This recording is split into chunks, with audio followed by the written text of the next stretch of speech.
Olá,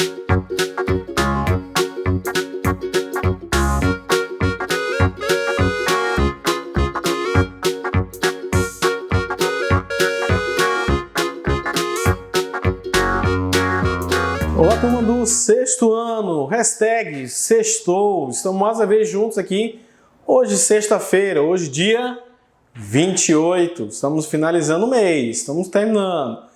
Bem, na nossa aula anterior nós falamos sobre os dois tipos de sintagma, o sintagma nominal e o sintagma verbal. Hoje nós vamos iniciar um novo capítulo, no nosso volume 3, que está aí na opinião, opinião, jornais e revista, carta ao leitor.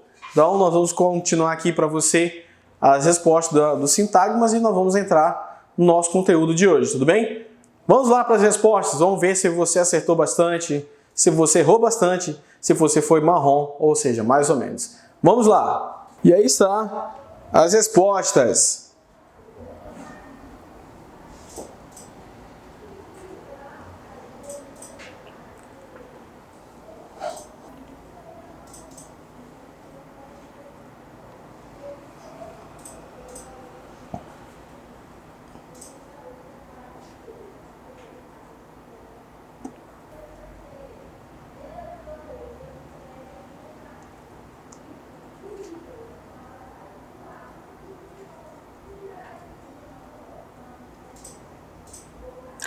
Na letra D, gente, não precisa ser idêntico a esse aí, tá, gente? Por favor. Então, ou seja, há uma diferença entre um e outro. No caso, a personagem lá, ela fala assim que é diferente, né? Há uma diferença entre eles, então a quebra de expectativas entre uma resposta do Armandinho.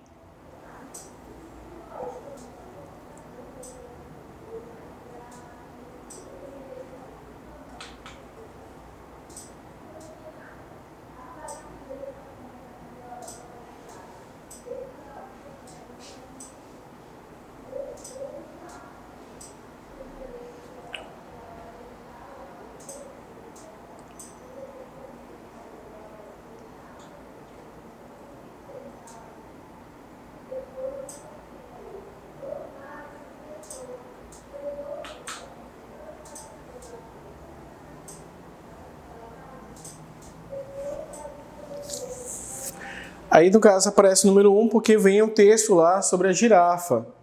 Sobre como é que é o nome dela, o que ela, sua medição, como é que ela faz para beber água.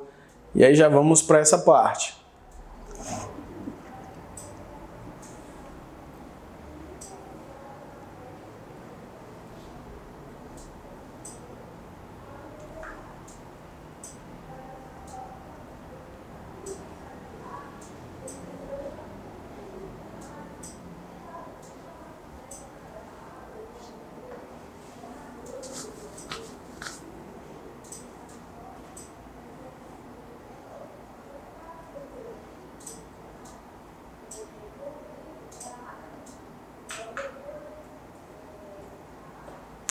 Na número 6, tá aí, gente, são sugestões, tá? Se você colocou frases verbais, tudo bem. Mas com base na tira, por favor, tá?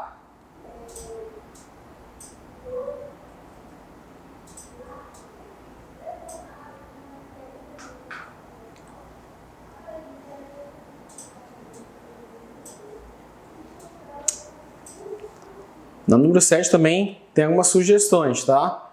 Não é que são 100% das respostas.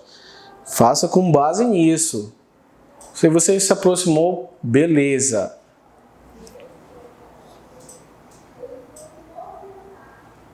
Vamos para o assunto de hoje. Vamos lá. Carta do leitor. A carta do leitor é diferente de outros gêneros de carta, como a carta pessoal ou a comercial. Trata-se de um comentário sobre outros assuntos já publicados em um jornal ou uma revista. A carta pode ainda incluir ideias para futuras reportagens. Assim, com base nas sugestões dos leitores, os veículos de comunicação podem definir futuras pautas ou assuntos de matérias. Antes de ser publicada, a carta do leitor passa por uma equipe de revisão do veículo Veículo que no caso é veículo de comunicação, tá, gente? Para que o texto seja adaptado ao espaço destinado aos leitores da revista e também para que possíveis erros sejam corrigidos. Apesar da tecnologia ocupar bastante espaço em nosso meio atual, esse gênero continua bem atual também. O que mudou foi o modo de envio das cartas do leitor, que agora também pode ser remetidas por e-mail ou site do jornal ou da revista. Aqui no caso ele está sendo bem simples, no caso da sua forma do que é tratado. Às vezes o leitor quer mandar, vamos supor, para uma revista, ele às vezes vai lá no site e pesquisa ali, vamos supor, a revista Recreio. Vai lá, pesquisa Recreio, aí tem lá, dê sua opinião, ali o leitor pode descrever. Em outros casos, né, um pouco mais atuais, eles colocam às vezes até o contato do WhatsApp. Mande o seu WhatsApp, mande um WhatsApp para nós, sugerindo reportagens, sugerindo alguma outra coisa, um tema específico. Então hoje já é um pouquinho mais abrangente. Então, aí nesse caso, é o que diz a nossa carta do leitor, tá? Então, faça as atividades aí da página 28 a 29, e aí você já sabe, na próxima aula nós vamos fazer esse tira-teima aí, se você conseguiu acertar ou não. Certo? Vamos para a mensagem de hoje, que vem de Cícero, escritor e estadista romano. Ele diz assim: não basta adquirir sabedoria, é preciso além disso saber utilizá-la. Se liga! Turma, bom final de semana, aproveite bem esse sábado, esse domingo e já sabe, né? Estude bastante. Então, um abraço virtual do seu professor. Tchau, tchau!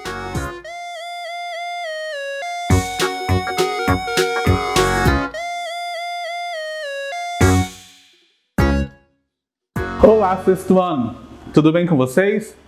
Estamos aqui para mais uma aula em casa. A aula de hoje referente ao dia 28/8/2020, onde nós estamos conversando e falando sobre arte greco-romana, né? E especificamente na aula de hoje a gente vai dar continuidade às esculturas que a gente iniciou falando um pouquinho das suas características na aula anterior, certo? Observando a imagem aqui, né, nós temos 3 imagens de algumas esculturas, certo? Umas esculturas greco-romana, a qual traz algumas características principais das obras desse período, né? O primeiro aqui, o lançador de disco, né, que a gente conversou sobre ele em uma aula anterior, representando a questão do movimento, a questão do material que foi executado para trabalhar essa obra. Uma segunda obra, nós trabalhamos também a questão da serenidade, né? A questão angelical, trabalhada pelo rosto do personagem. E o terceiro, a terceira imagem, nós temos aqui a questão das proporções, que era utilizada para trabalhar dentro do contexto do equilíbrio na confecção dessas esculturas, tá? Mas como eram feitas as esculturas antigamente? Antigamente eram criados, antes de executar essas esculturas, eram criados modelos em argila ou gesso. Ou seja, posso dizer que seria a forma que essas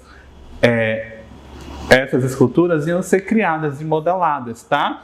Então, quando se criava essa forma ou esse modelo da escultura em argila ou gesso, né, os modelos basicamente é o molde, na verdade, dessa escultura.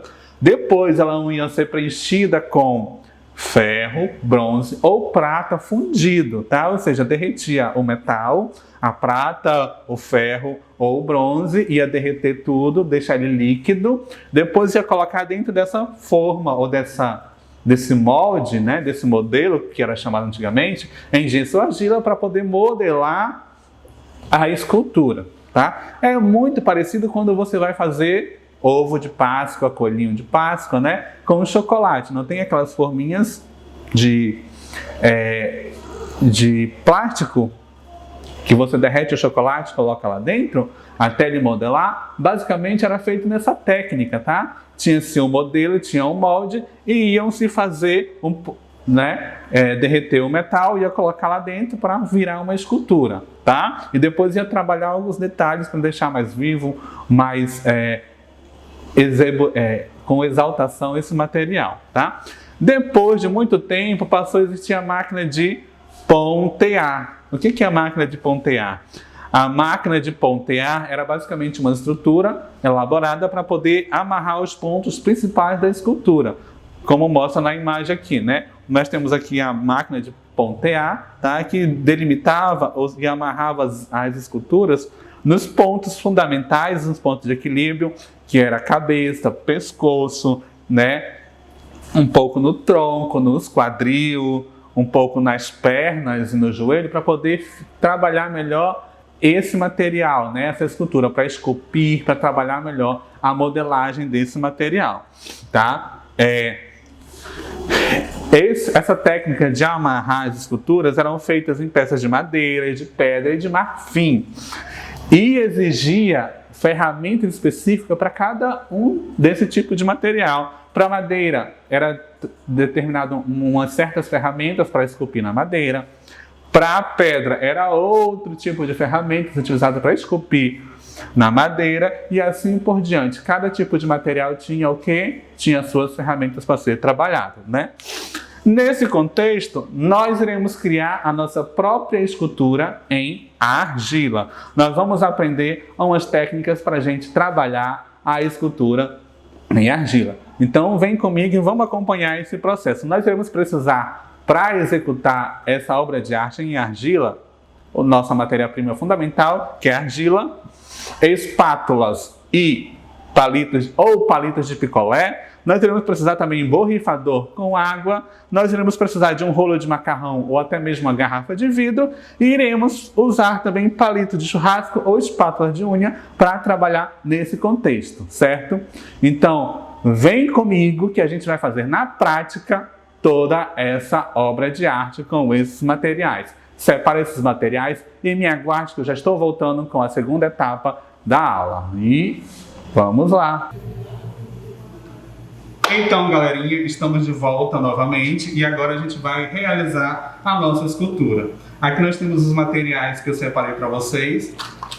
A argila, que é o material que nós iremos usar na aula de hoje. Nós temos aqui, substituindo a espátula, né? Uma espátula de plástico, mas também pode ser utilizada a espátula de palito de picolé. Eu tenho aqui algumas espátulas, aquelas de unha, que pode ser substituído por palito de churrasco, tá? E nós temos o nosso borrifador aqui com água para a gente trabalhar. Eu não vou utilizar um rolo de macarrão ou a garrafa de vidro, porque eu tive dificuldade de modelar com isso, mas a gente vai modelar a argila, tá? Primeiro eu vou separar do meu bloco de argila a quantidade de argila que eu vou utilizar para o meu trabalho, certo? Então eu separei aqui, agora eu vou modelar essa argila, tá? Deixar ela maleável, para que eu consiga trabalhar com ela. A minha argila é uma argila tá bem novinha, ela tá bem úmida e maleável. Eu posso também trabalhar fazendo rolinhos, tá? Com ela, para que eu consiga deixar ela mais suave. Vamos tentar trabalhar aqui no mármore para ver se tem mais visibilidade. Pronto, né? Conseguimos trabalhar, modelar ela bastante para que eu consiga deixar ela maleável, tá? E bem específica para o meu trabalho. Segundo passo, deixei ela maleável, ela bem fácil de moldar. A gente vai tirar um pedacinhos e fazer rolinhos. Olha só, como o seu modelo massinha, tá? Fazer rolinhos, ó. Pequenos rolinhos, tá? Ó, fiz rolinhos, tá? Eu também posso fazer cubinhos para que eu consiga trabalhar. Mas na aula de hoje eu vou ensinar você a trabalhar com rolinhos, que é mais simples. Fiz um rolinho, aquela mesma argila que eu separei, eu também faço outro rolinho.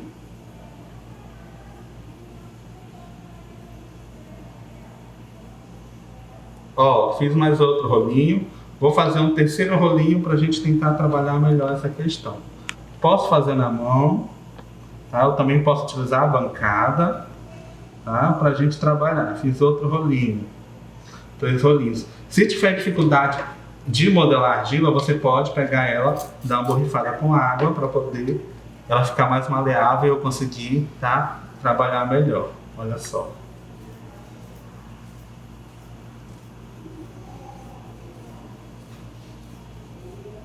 certo? Fiz aqui com vocês 4 rolinhos. Agora, como é que a gente vai fazer para unir esses rolinhos?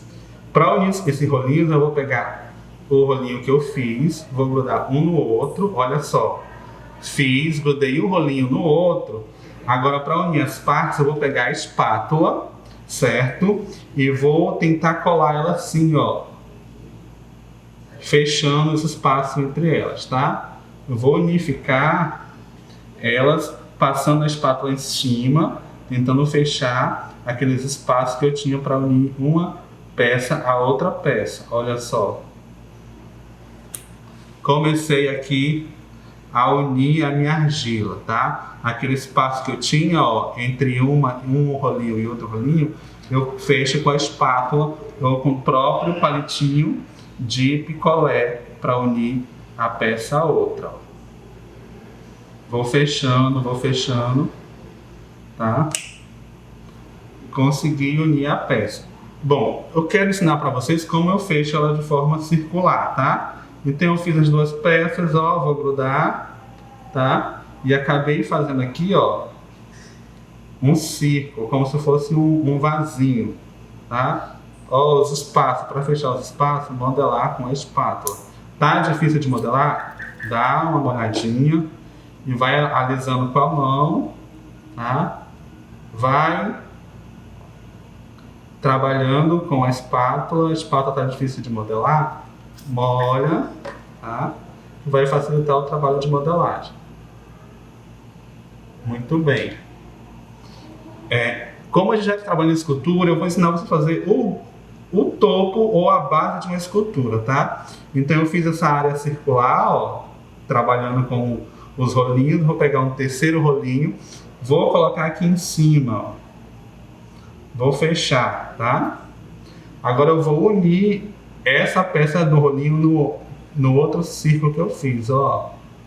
Vou fechando, tá?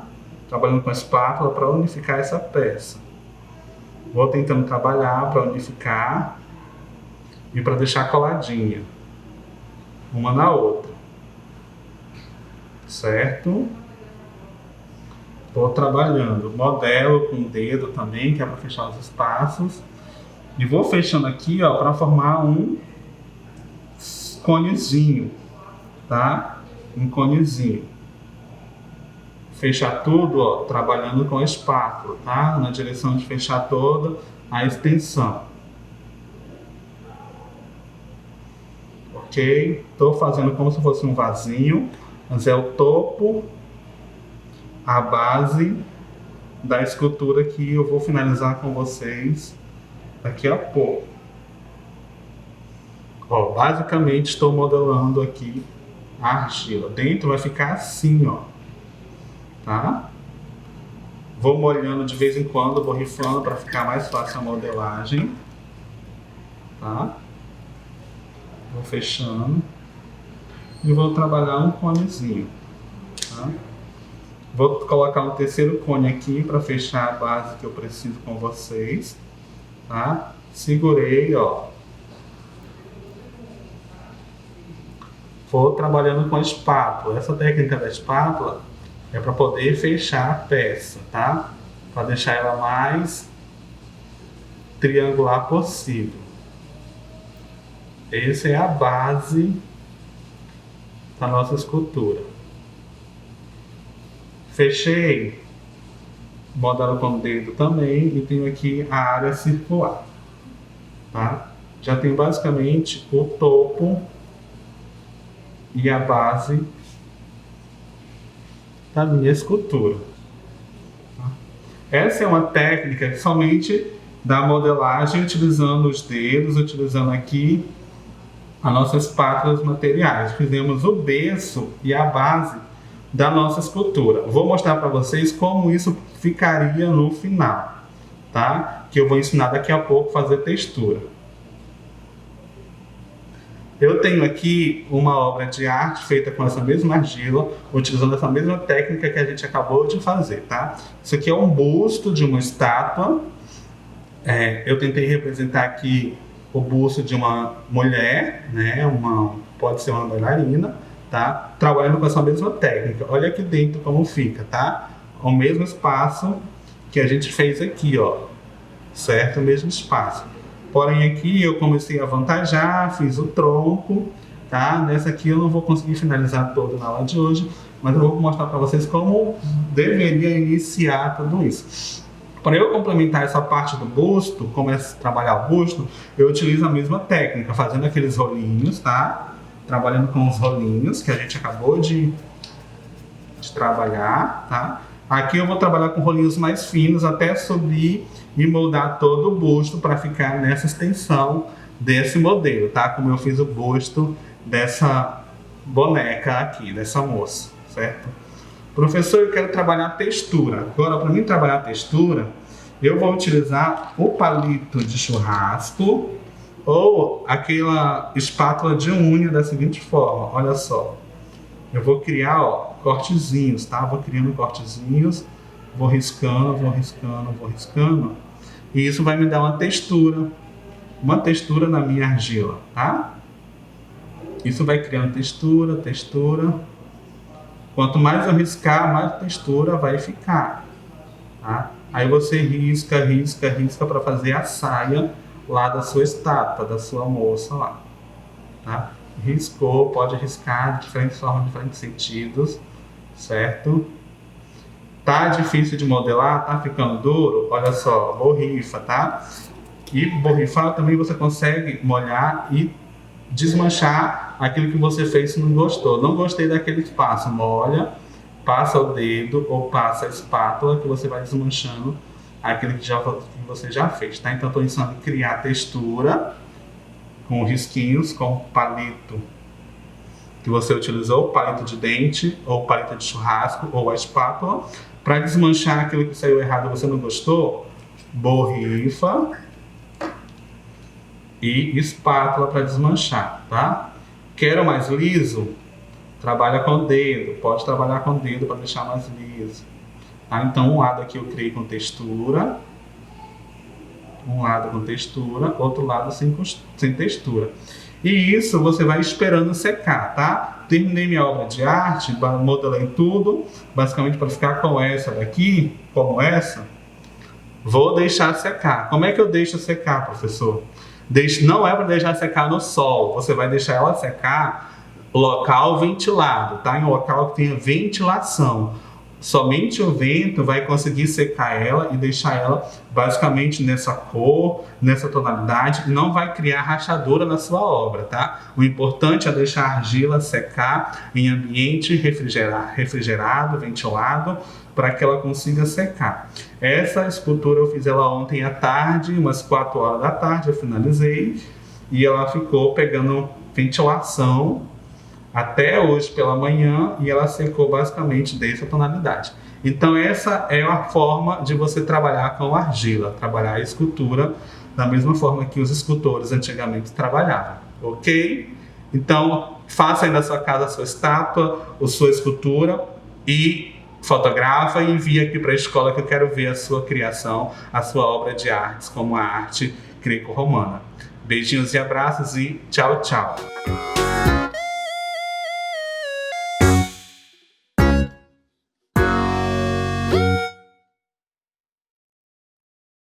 Olá, sexto ano, como é que vocês estão? Espero que estejam bem, espero que estejam se cuidando, espero que estejam aprendendo bastante.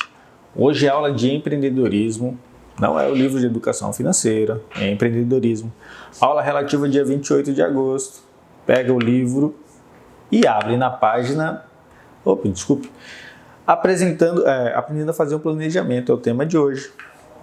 E ele está lá nas páginas 29 e 20, é o encontro 9 do livro. Então, sobre aprender a fazer esse planejamento, nós temos lá uma história e, se você já leu, continue, se não, pausa o vídeo e acompanhe depois. João e sua mãe conversam sobre a economia dos últimos meses. Eles percebem que ainda vai demorar muito tempo para conseguirem economizar tudo aquilo que eles almejavam. João ouve de sua mãe que é necessário cortar uma conta fixa para que eles consigam fazer uma economia maior, para que o tempo seja menor. Então ele decide cortar o plano de internet do celular dele. Ele diz que em casa ele já tem o Wi-Fi e que na escola ele não usa, como ele só vive entre a casa e a escola, então será desnecessário esse plano de internet temporariamente. Vai aumentar a economia da casa. O valor é de R$ 29,90 por mês e fica combinado também que João vai economizar mais em casa.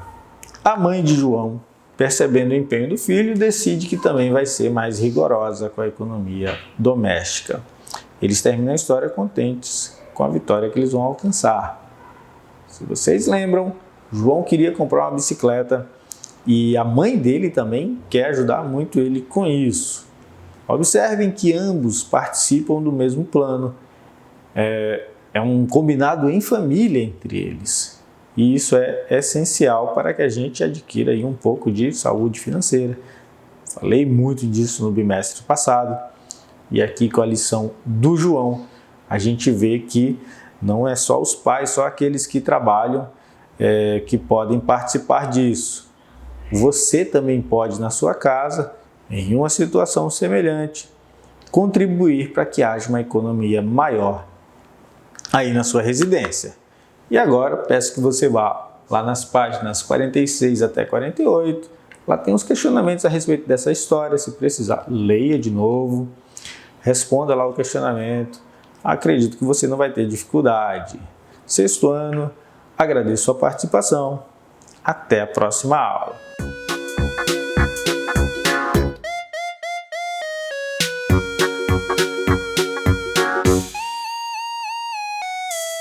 Olá, sexto ano, como é que vocês estão?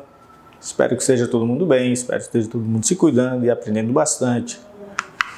E hoje, aula relativa ao dia 28 de agosto, nós vamos ver frações, problemas que envolvam frações. Então, você pode acompanhar essa aula a partir da página 37 do livro. Abre lá e vamos começar. Primeiramente, nessa parte a gente vai ver 3 situações, não é? A primeira é, Luciana fez quindins e já vendeu 1/5 dessa quantidade. Quantos quindins ela já vendeu? É um docinho pequenininho, parece um pudim muito pequeno. Então, primeiramente, os 35 quindins estão representados nessa imagem.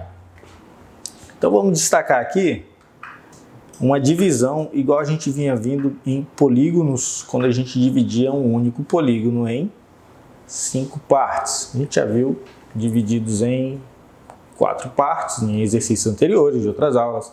A gente já viu em 8 partes que tem aí no seu livro e até mais. Aqui, ó, é como se fosse um retângulo dividido em 5 partes iguais.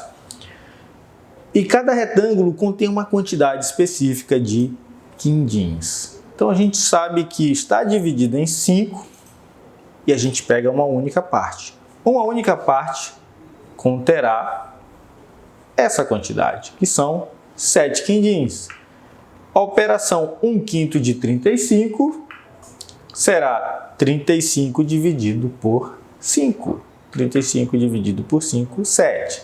Recapitulando, o grande retângulo dividido em 5 partes só vai conter 7 quindins. Da mesma forma que 1/5 de 35 é o mesmo que dividir 35 por 5, que chega ao valor 7.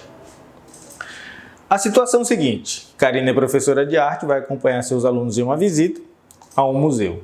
Dos 24 alunos, 2/3 nunca visitaram o museu. Essa fração representa quantos alunos? Então a gente pega a turma de alunos e representa como se fosse uma barra dividida em 3 partes. Então a gente tem todos os alunos representados aqui e na parte verde de baixo a gente tem todos que nunca foram a um museu. Então a gente tem os 24 alunos, se dividir em 3 partes, vamos ter um grupo com 8, outro grupo com 8 e outro grupo com 8. Todos os 24 em uma única turma, todos os 24 separados em 3 partes, onde 2 dessas partes são os que nunca foram, 2/3. 2 de 3. Tranquilo? Então, 2/3 de 24 vão corresponder a... Primeiramente, 24 dividido por 3 dá 8, ou seja, cada grupo desse é 8, a gente já viu. Esse é o valor de 1/3. E 8 vezes 2 dá 16. Esse é o valor de 2/3. Tranquilo até aí? Vamos a mais uma situação. Em uma empresa, 4 funcionários não foram trabalhar, sendo que eles correspondem a 2/9 do total de funcionários da empresa. Quantos funcionários trabalham nessa empresa? Primeiramente, vamos trocar a tela aqui. Essa barra toda, vamos considerar que ela é todo o plantel da empresa, né?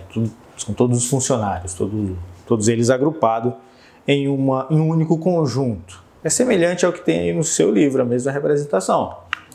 O que a gente faz? Divide em 9 partes, está destacada 2. Então a gente sabe que isso aqui representa 2/9, 2 partes de 9. 2/9 correspondem aos 4 funcionários que não foram trabalhar. Na imagem seguinte, semelhante ao que está no seu livro, aqui a gente tem destacado um único quadrado, um único nono, que corresponde a 2 funcionários. Uma vez que 2/9 são 4, um único nono vai ser 2, né? Isso fica bem claro, bem óbvio. E por último, nós temos os 9/9. A gente sabe que um único nono equivale a 2. Então, nessa barra, a primeira parte é 2, a segunda é 2, a terceira é 2 e todas as outras são 2 também. Isso quer dizer o quê? Que se nós somarmos todos esses pequenos grupos, nós temos o total. Então, 9/9 correspondem a 18 funcionários, que é a soma de 2 mais 2 mais 2 mais 2, 9 vezes, ou 2 vezes 9, que dá 18. Em todas as situações, em todas as 3 situações que nós vimos, o caminho é o mesmo. Você tem 2/9 de funcionários que não foram trabalhar, eles correspondem a 4 funcionários. O que você faz? Você pega a fração ao que ela equivale naquele momento, descobre quanto é uma única parte da fração e depois você vê o todo. Também tem problemas em que você aplica o inverso. A gente vai ver todas as formas, mas vale lembrar que o numerador ele contém a parte considerada da fração. O denominador ele contém a divisão do total. No caso, os 18 funcionários dividido em 9, nós temos grupos de 2. 2/9, nós temos 4. 2/9, que são os 4 funcionários, é quem não foi trabalhar. Esses 2/9, usando ele, a gente faz todo esse processo, passa por essas fases e chegamos a um total de 18 funcionários. Tranquilo? E agora vamos ao exercício. Acompanha daí. O exercício 2 da página 39 diz que Paulo é o dono de uma pizzaria que se diferencia das demais por servir pizzas quadradas. Vocês têm a imagem no seu livro. Um grupo de amigos pediu 3 pizzas, 2 médias, sendo uma de calabresa e uma de milho, e uma grande que é de mussarela. Em quantos pedaços foi dividida cada pizza? Então, seguindo aí a imagem que vocês têm, a gente já sabe a resposta. A de calabresa foi dividida em 4 partes, a de milho em 8, a de mussarela em 8. Sabendo que a pizza grande custa R$ 48,00, determine qual seria o preço de, primeiramente, 1/8 dessa pizza. Então a gente pega 48, que é o total, e divide por 8 e chega ao valor de R$ 6,00. 1/8 da pizza custa R$ 6,00. 2/2 dessa pizza, 2/4 da pizza, perdão. Primeiramente a gente divide o 48 por 4, que é o valor da pizza, e chega a 12. Só que aí são 2 de 4. Aí no caso, né, 2 duas partes da fração 4. Agora a gente multiplica 2 vezes 12 e chega a R$24. E agora, após essa aula, após esses exemplos, resolva os exercícios na página 39 e 40. E resolva também esses anteriores aqui que eu fiz. Aqui eu resolvi o item A e o F. Tem mais itens lá para fazer. Espero que você acerte, espero que você não tenha dificuldade. Sexto ano, obrigado e até a próxima aula.